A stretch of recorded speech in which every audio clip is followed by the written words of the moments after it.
Well, that was great. I wonder if Antonia's book becomes a bestseller, which is, of course, what they want at Regan Books.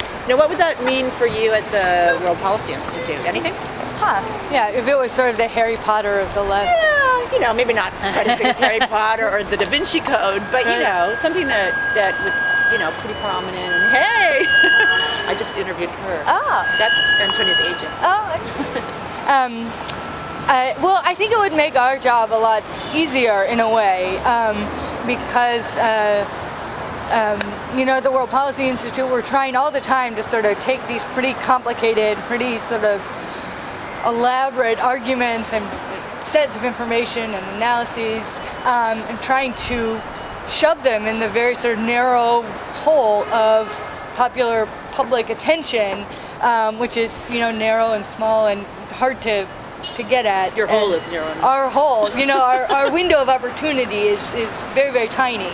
Why is that? And well, because people don't like complicated.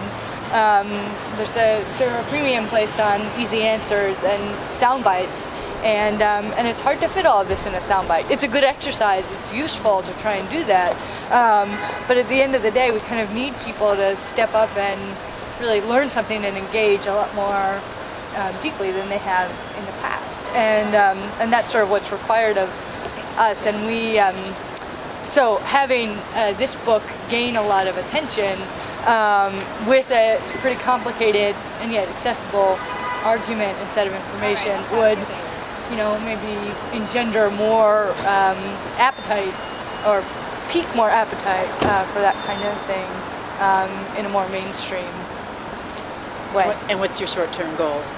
Ending the war?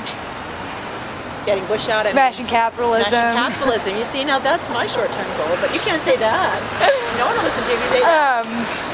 Right.